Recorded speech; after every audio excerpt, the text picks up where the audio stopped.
La presentación que les ofrezco para esta jornada del programa Amartya Sen, de 2000 jóvenes por una economía con rostro humano, que se va a difundir por todas las universidades de la Argentina, es la crisis económica mundial 2008-2013. Sería muy fácil empezar a hablar de la crisis y de los desastres que están pasando hoy en Europa y el estancamiento que se está viviendo en Estados Unidos y Japón, donde si uno suma los productos brutos internos de estas tres grandes potencias, equivale a un poco más del 60% del total de las riquezas de bienes y servicios que se generan en un año. Tengan en cuenta que hace 5 años, y ya estamos transcurriendo 6 años, el 60% del Producto Bruto Mundial está estancado o en recesión. A partir de ahí uno podría y empezaría a desarrollar la crisis y las causas y las consecuencias.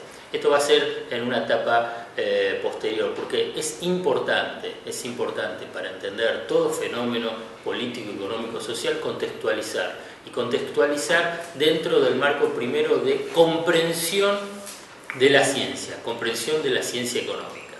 Como vamos a hablar sobre la economía, es importante precisar el tema de la ciencia económica sobre cómo aborda los fenómenos políticos, económicos y sociales, y específicamente vinculado con la crisis. Punto 1, para poder entenderlo, porque todo tiene una línea argumental, porque vamos a hablar de la ciencia económica, de los economistas, del sistema financiero y después para entender la crisis, sus causas y sus consecuencias. La economía la entiendo como economía política. No es una ciencia exacta, sino que es una ciencia social. A partir de ahí uno puede empezar a entender de otra forma, no de la que se ha instalado en los últimos 40, 50 años, fundamentalmente naciendo desde el mundo académico, que la economía es una ciencia exacta. A partir de que se piensa que es una ciencia exacta, todo tiene encuadrado dentro de recetas económicas. Las recetas económicas tradicionales es como una sucesión de variables económicas traducidas como en una ecuación matemática. Entonces, si sube un puntito, baja un puntito, si se cambia un punto u otro, bueno, ahí ya está el resultado, positivo o negativo. La verdad que no es así, la economía no funciona así. La economía es economía política y es una ciencia social. ¿Pero por qué? Porque intervienen diferentes sujetos sociales. Y entonces, los sujetos sociales, cuando son incorporados en el análisis, bueno, ya no hay una ecuación matemática, ya no hay una ecuación donde uno puede encuadrar a la economía y a los fenómenos económicos como un modelito. Esto es un punto esencial para poder después entender la crisis, para poder empezar a entender las causas y las consecuencias de la profunda crisis económica mundial que se está viviendo. Dicho esto, que es un punto esencial, ténganlo en cuenta, digamos, porque si no hay otra escuela de pensamiento. Entonces esa otra escuela de pensamiento, que en general es la dominante, la que uno puede llamar la ortodoxa, la que es con una base teórica neoclásica, la que se conoce popularmente como el neoliberalismo, tiene otra base teórica y por consiguiente tiene después un diagnóstico, interpretación y políticas diferentes. Entonces, si partimos de un consenso fundamental para poder empezar a abordar la cuestión, es que la economía es economía política y es una ciencia social. Y por consiguiente es muy relevante empezar a entender cómo intervienen los diferentes actores económicos, sujetos sociales dentro de la economía. Y en la crisis económica mundial es fundamental. Obviamente uno de esos sujetos, y ya adelanto algunos aspectos, es los banqueros, o sea, el sistema financiero, o sea, las finanzas. Ahora bien, pasemos a un segundo capítulo rápido que está vinculado con los economistas dentro de esta lógica de reproducción del pensamiento económico y del pensamiento económico conservador y por consiguiente después en lo que son las políticas económicas que se implementan.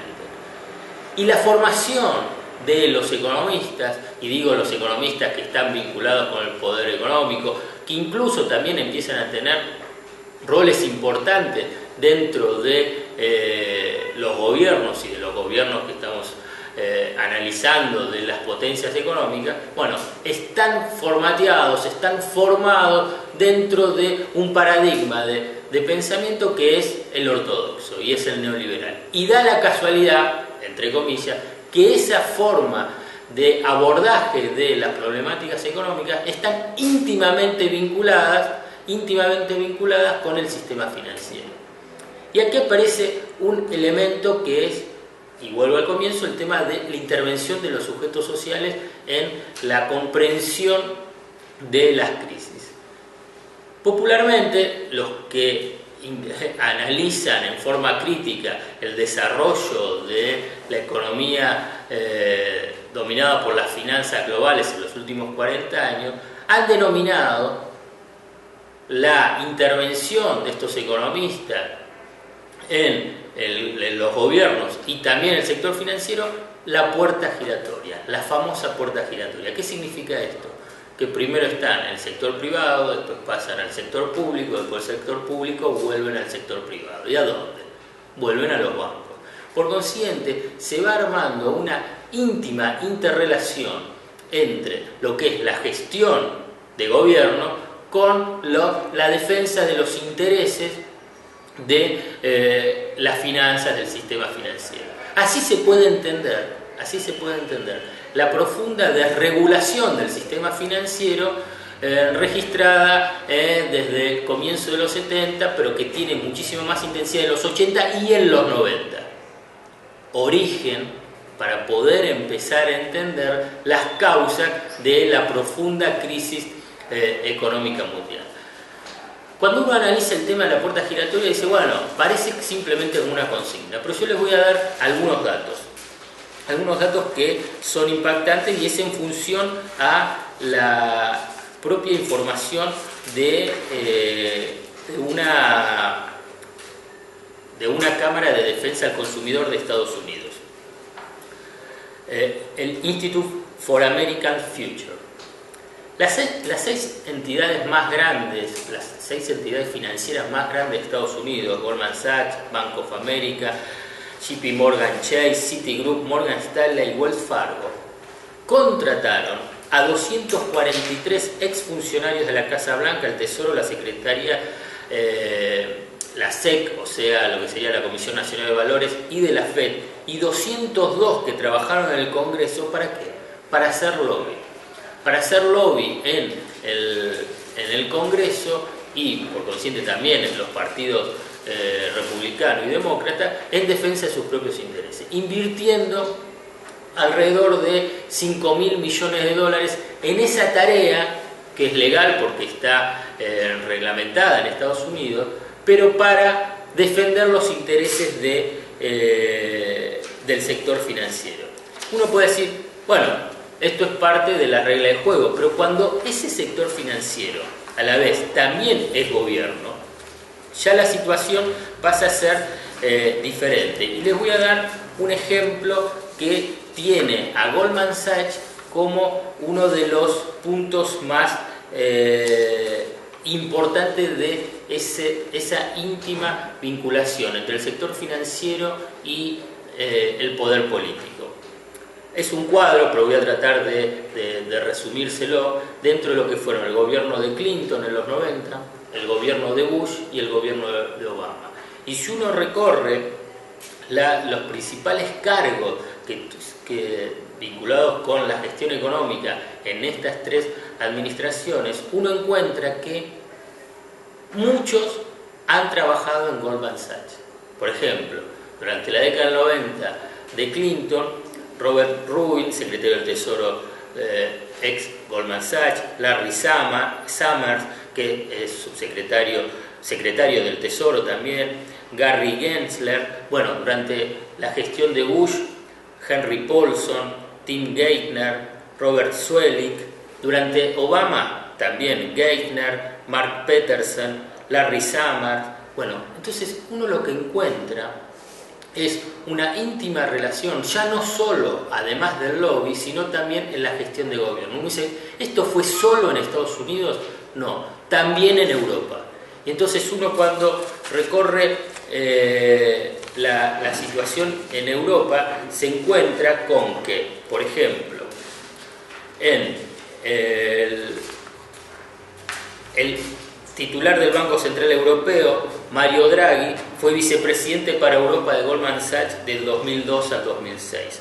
Que Lucas Papademos, que fue primer ministro griego, ya no lo es por la sucesión de crisis, fue titular del Banco Central de Grecia de 1994 al 2002.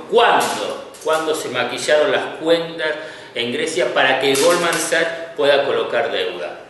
Mario Monti, premier italiano que reemplazó a Silvio Berlusconi, que ya no está porque cayó el gobierno italiano, fue consejero internacional de Goldman Sachs. Entonces uno lo que empieza a encontrar es que los sujetos sociales más importantes del sistema financiero internacional estaban íntimamente vinculados con la gestión económica, con el poder político.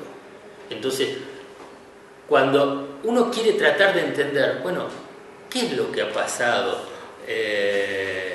con la crisis económica y la crisis económica mundial? Uno no puede ignorar, y esto es uno de los puntos esenciales para entender a partir de la economía política y a partir de entender los sujetos sociales, cómo intervienen los sujetos sociales en las crisis económicas y en este caso la crisis económica mundial que se desató en el 2008. Porque cómo es que se presenta por parte de los economistas, los analistas, esta crisis internacional. Y digo cómo son los que lo presentan, los que están íntimamente vinculados, tanto porque creen o porque están financiados por el sistema financiero. ¿Qué es un accidente? ¿Qué es un accidente? Que esta crisis internacional es un accidente, ¿por qué? Porque hay algunos financistas que descarriados. Cuando algún escándalo financiero tiene que ver con que no hubo el suficiente control, pero que no es parte del sistema. Entonces uno observa que en realidad cuando se plantea que es un accidente, entre comillas, esta crisis internacional, en realidad lo que se está tratando de encubrir es que teorías incorrectas llevan a situaciones de crisis, por consiguiente a situaciones incorrectas. No es que hay una situación ideal y por consiguiente esta situación ideal es alterada por algún financista descarriado. Como les decía, la aplicación de teorías económicas incorrectas conducen por consiguiente a políticas incorrectas. Los protagonistas principales de la actual fase del capitalismo dominado por las finanzas globales tratan de preservar y ampliar su poder sin importar los costos que ello implica. Entonces pasemos a el origen de la crisis. Y esto es importante detenerse sobre el origen de la crisis porque viene a romper con esta concepción de que lo que está pasando es simplemente un accidente fruto de un sector financiero descarriado. Les voy a plantear un problema de lógica. El problema de lógica dice que la bomba es lanzada por A hacia la cara de B. B la ataja y se la tira a C. Y así sucesivamente, C a D, D a E, hasta que Y la hace estallar finalmente en el rostro de Z. Entonces, ¿quién es el culpable de la explosión? ¿A o Y? La respuesta a este problema de lógica, que A es la causa remota del estallido y Y es la causa próxima. Entonces el desafío es que empecemos a analizar ¿Cuál es la causa remota de esta crisis económica mundial y cuál es la causa próxima de la actual crisis económica mundial? La causa próxima de la crisis es conocida, ya ha sido difundida por todos lados y analizada, y empiezo con la causa próxima porque es lo más conocido y lo más habitual en las discusiones o en los análisis. Bueno, es el estallido de la burbuja de los créditos subprime, los créditos hipotecarios dados en Estados Unidos que significaron una expansión de estos créditos que ante la leve suba de la tasa de interés generó un incremento de la morosidad, una morosidad que después derivó en insolvencia tanto de los deudores como posteriormente de los acreedores, y ahí donde intervino el Estado para salvar al sistema financiero, a salvar a los bancos.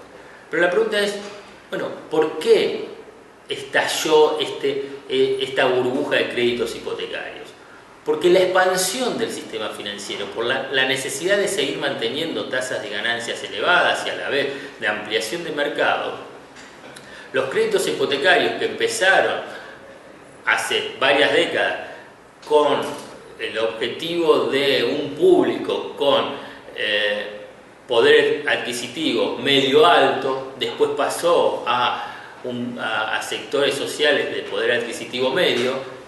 En la primera década del nuevo siglo, los bancos, para ampliar sus negocios, incentivados por tasas de interés bajas y por consiguiente la necesidad de mantener tasas de ganancia elevadas, necesitaban ampliar el universo de los que recibían los créditos, empezaron a entregar créditos a un sector social que no tenía capacidad de repago de esa deuda. Son los famosos NINJA, No Income, No Job Application, o sea, deudas sin ingresos ni trabajo comprobables. O sea, ese era el sujeto de crédito.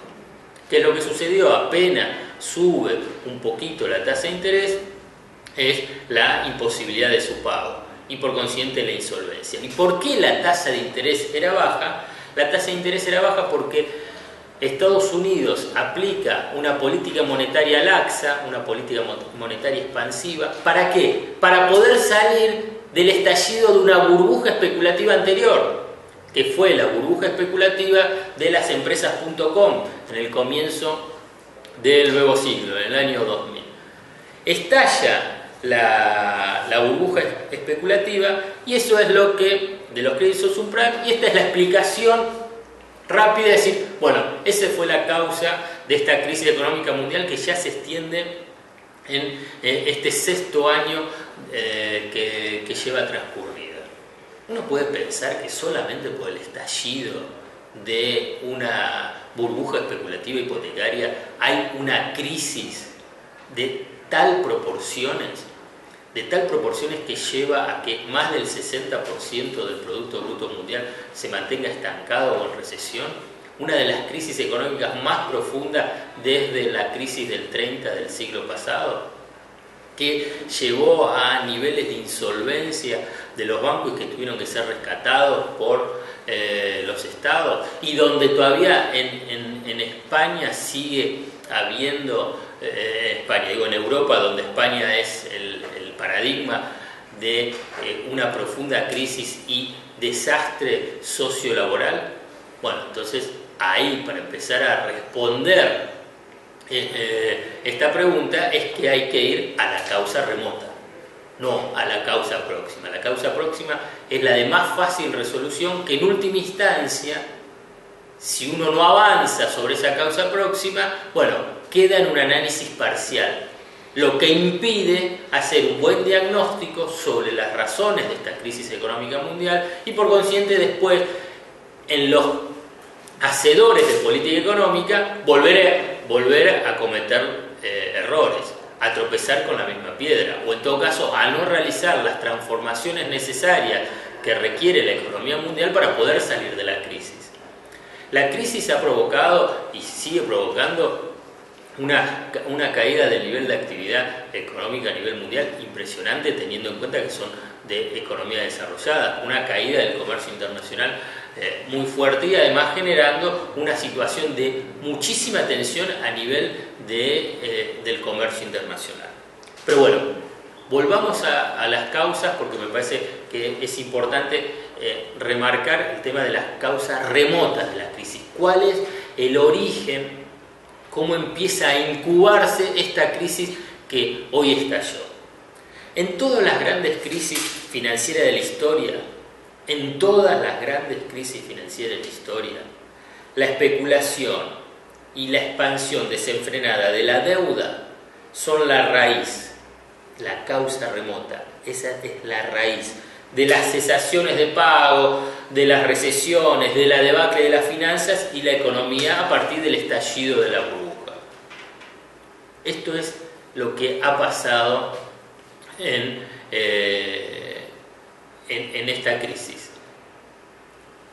Pero ¿cuándo es? Esa expansión desenfrenada de la deuda es solamente por la de los créditos subprime, o esto tiene un arrastre de muchísimos más años. No es solo por la burbuja de los créditos subprime. Ahora lo vamos a desarrollar, pero antes les quiero mencionar grandes crisis mundiales que implicaron precisamente esto que yo les mencionaba: una expansión desenfrenada de la deuda, manía especulativa que después llevan en crack.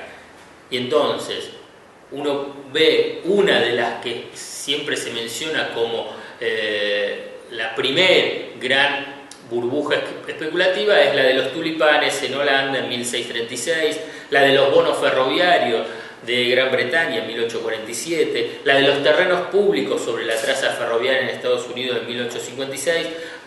Para adelantar, hubo otras grandes crisis, la de la deuda latinoamericana en la década del 80, la de las .com que yo les mencioné, y la de los créditos subprime. Todas tuvieron la misma matriz: una especulación desenfrenada con una expansión extraordinaria de la deuda, generando una situación de bonanza ficticia, que finalmente estalla, y ahí es donde se produce una profunda crisis. Pero entonces uno se pregunta, dentro de esa causa remota, dice, bueno, se expandió mucho la deuda. ¿Y esto por qué se expandió tanto la deuda? Y ya no solo estamos hablando de la deuda por los créditos subprime, sino que la expansión importante de la deuda comienza en la década del 70, cuando empieza a imponerse las políticas monetaristas, la del neoliberalismo, con Reagan en Estados Unidos, con Thatcher en Gran Bretaña, pero que después se expande a gran parte de la economía capitalista.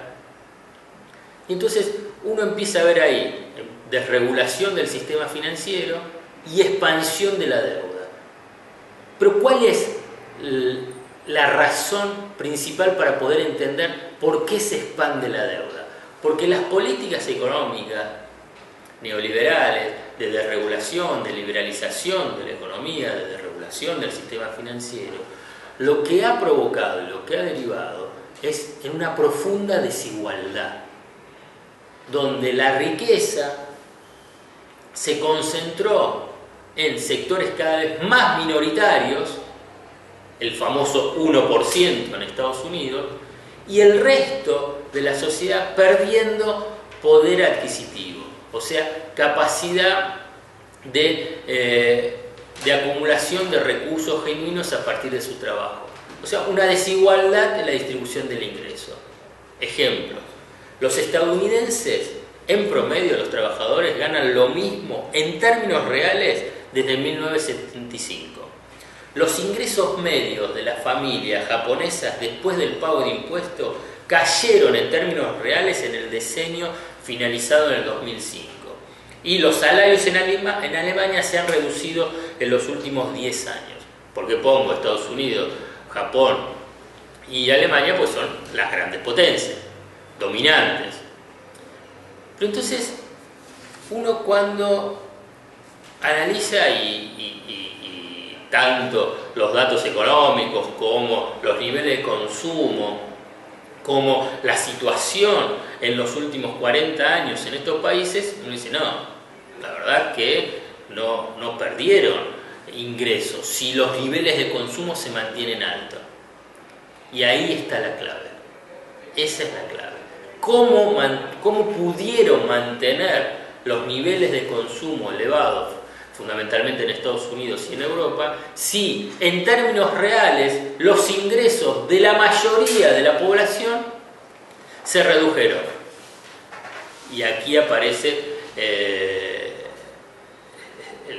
la clave, el punto esencial, que es lo que antes mencionaba, es la deuda, es el sistema financiero. El sistema financiero con el crédito a los hogares es el que cubrió ese bache de desigualdad que se fue ampliando desde mediados de la década del 70 hasta ahora. Uno observa los gráficos de distribución del ingreso y uno observa cómo una minoría empieza a acumular cada vez más riquezas y la mayoría se mantiene estancado o en caída. Pero esa brecha fue financiada por el crédito. El deterioro de los ingresos reales de los trabajadores en esas economías maduras estuvo disimulado por el auge del crédito. Y de esa forma compensaron la pérdida del poder adquisitivo del salario.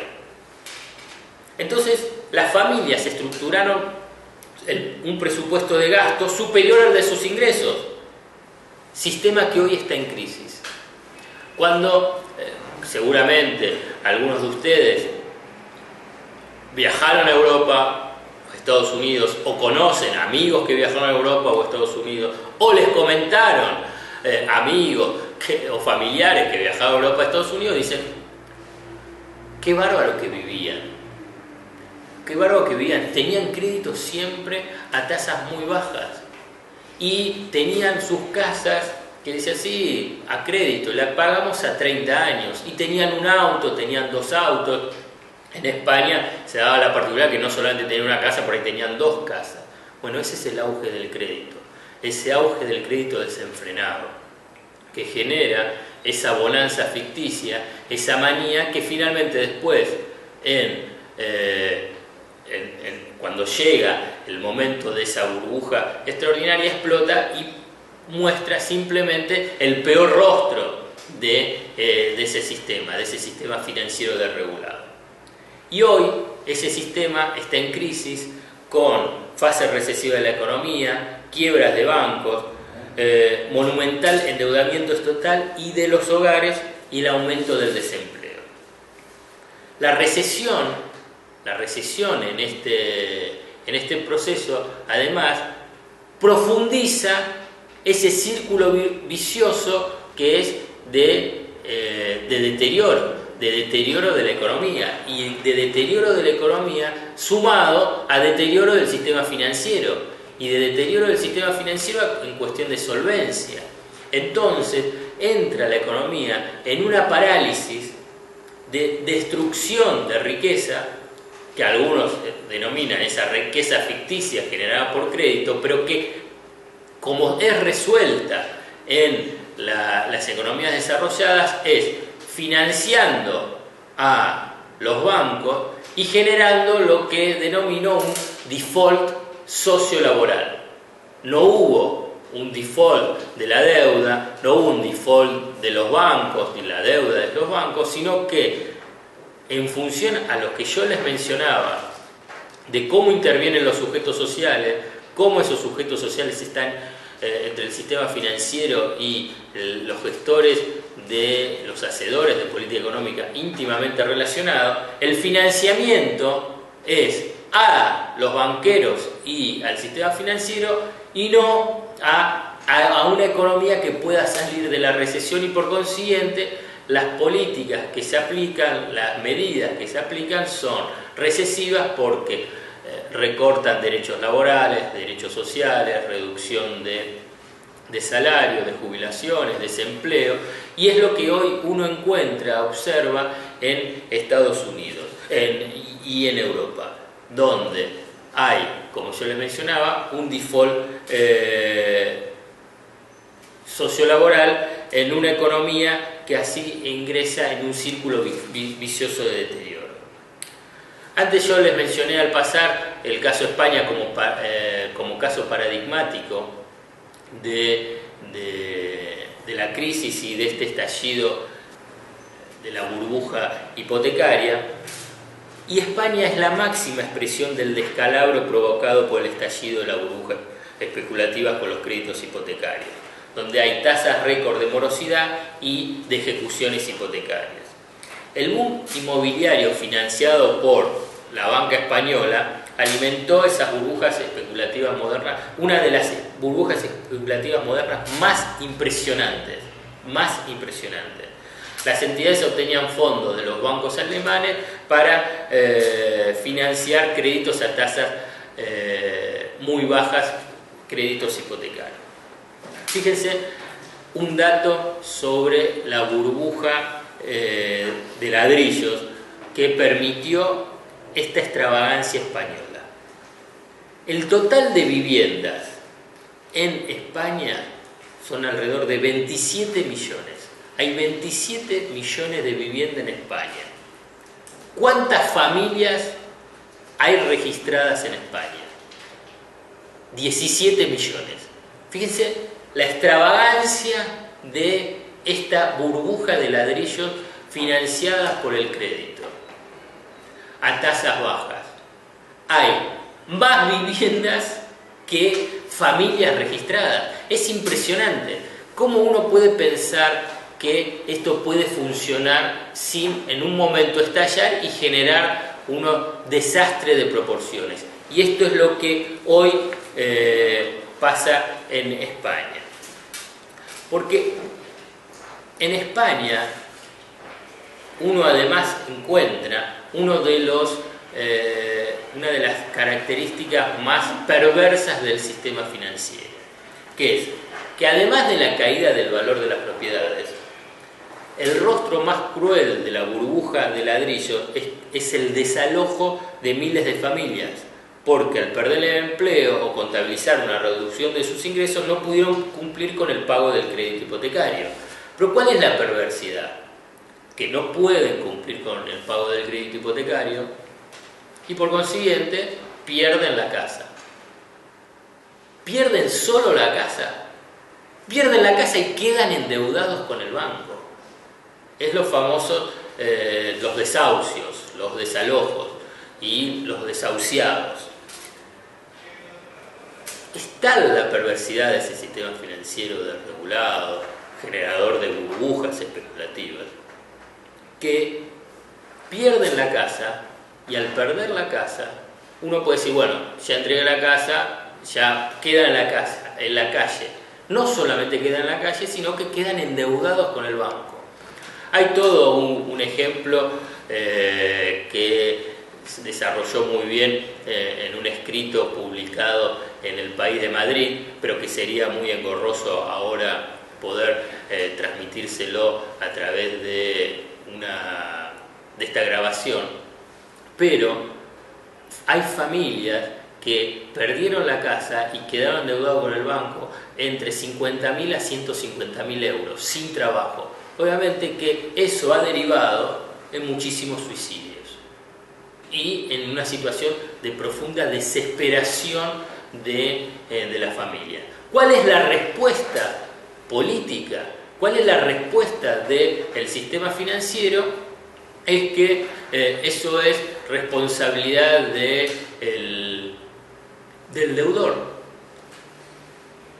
Y los intentos de modificar leyes para tratar de proteger a este sector vulnerable ha tenido muchas modificaciones, muchas presiones precisamente del sistema financiero. Uno puede decir, pero el sector político no puede o no quiere cambiar esas reglas de juego que son de una perversidad notable. Entonces volvemos a uno de los comienzos, en el comienzo de esta presentación, esa íntima y estrecha relación entre el sector financiero y los hacedores de política económica, la famosa puerta giratoria. Para terminar, y cuando yo antes les mencionaba que las teorías incorrectas llevan a políticas incorrectas, y las políticas de austeridad están hundiendo a Europa, están estancando a Estados Unidos y no permitiendo el despegue de Japón, arrimando en última instancia a los bancos a la insolvencia y provocando un desastre sociolaboral. En este periodo, en estos 5, ya 6 años que se lleva transcurrido la crisis, lo que ha quedado demostrado, más allá de la confusión de los discursos que puedan plantear el Fondo Monetario Internacional, el Banco Central Europeo, el gobierno alemán como potencia europea, que las políticas de austeridad, la ortodoxia económica, ha sido un fiasco. Ha sido un fiasco pensada y que había sido presentada como el sendero para el desarrollo, para un desarrollo con equidad, para que las sociedades puedan estar mejor. Quiero dejar este último tramo de la presentación para puntualizar un aspecto que yo creo que también merece ser mencionado, que es esta crisis económica mundial, cómo ha impactado en la Argentina. Y uno observa dos hitos importantes, el 2009 y el 2012, como impactos fuertes sobre la economía argentina. En el 2009 con una muy fuerte desaceleración de la actividad económica y del mismo modo que en el 2012. Entonces, aquí vienen dos puntos importantes para mencionar. Uno es cómo se enfrentó la crisis en el 2009 y en el 2012, cómo fueron los resultados y a la vez plantear en forma retrospectiva qué ha sucedido en otras oportunidades con crisis económicas mundiales en la economía argentina. La respuesta que ha tenido la economía argentina en el 2009 fue defensiva en función a preservar el empleo con políticas de empleo direccionadas, los famosos REPRO, que vinieron a evitar despidos masivos con financiamiento del Estado hacia el sector privado cuando presentaba situaciones de crisis, donde el Estado financiaba parte del salario de los trabajadores para evitar el despido. A la vez, una política de protección industrial sumado a que la acumulación de reservas a lo largo de los años anteriores permitieron enfrentar mejor la situación de las corridas cambiarias y como un dique de contención importante frente a shock externo. Este último punto no es una particularidad de la Argentina, sino que ha sido una respuesta dada por las denominadas economías emergentes a partir de la experiencia de la década del 90. Cuando la década del 90 generó una sucesión de crisis, comenzando en diciembre del 94 con México, el famoso efecto tequila de México, después siguió con crisis en Brasil, en el sudeste asiático, los tigrecitos asiáticos en Corea, en Rusia, también en Argentina y después en Turquía. ¿Cuál fue la estrategia de estas economías que sufrieron las crisis de la década del 90? Es empezar a acumular reservas. Y los países que lideraron y comenzaron esta política de acumulación de reservas fueron los países asiáticos después de las experiencias traumáticas que vivieron a partir de 1997, con Corea del Sur como el país más importante de sufrir una crisis fuerte. Entonces Argentina estuvo dentro de ese cuadro de países que acumularon reservas para enfrentarse a los shocks externos. En el 2012 se sumaron, además de estas tres medidas que yo les mencionaba, medidas defensivas, las políticas de restricción en el mercado de cambio, las políticas de administración del comercio exterior, con un contexto un poquito más complejo vinculado con el sector agropecuario, porque fue un año de sequía y por consiguiente de caída de producción, y además Brasil también tuvo un desempeño económico mediocre. Ambos años, 2009-2012, ¿cuál es la particularidad, además de todas estas medidas defensivas, teniendo en cuenta los antecedentes sobre otras crisis internacionales y cómo impactaban en la economía argentina? A diferencia de experiencias anteriores, Argentina, la política económica no derivó en un ajuste recesivo ni en una salida forzada de devaluación y, por consiguiente, de política regresiva en función a la distribución del ingreso. No hubo un crecimiento del desempleo, ni tampoco una caída de la economía llevada a una recesión provocando una destrucción importante de riqueza en la economía argentina. Y esto es un hecho distintivo. Esto no significa que el 2009 y el 2012 fueron años fabulosos, al revés, es lo que yo mencionaba antes. Fue un año de profunda desaceleración, con muchísimas complicaciones y tensiones económicas, pero no derivó en esas crisis cíclicas que padeció la economía argentina a lo largo de los últimos 30, 40 años. Y este es un hecho distintivo que merece por lo menos destacarse y a la vez problematizarlo diciendo, bueno, ¿por qué puede estar? ¿Cuáles son los frentes vulnerables de la economía argentina frente a los shocks externos y por consiguiente cuáles son las medidas defensivas, diques de protección que debe construir la economía argentina para poder tener más margen de autonomía frente a los shocks externos? Pero vuelvo a repetir, y para cerrar esta exposición, es que si bien el 2009 y el 2012 fueron años muy difíciles teniendo en cuenta este ciclo económico de tasas de crecimiento alta, no derivó en una crisis traumática tradicional de salida de la economía argentina frente a shocks externos pasados. Y esto es un elemento que merece por lo menos puntualizarse y a la vez debatirse. Bueno, muchísimas gracias.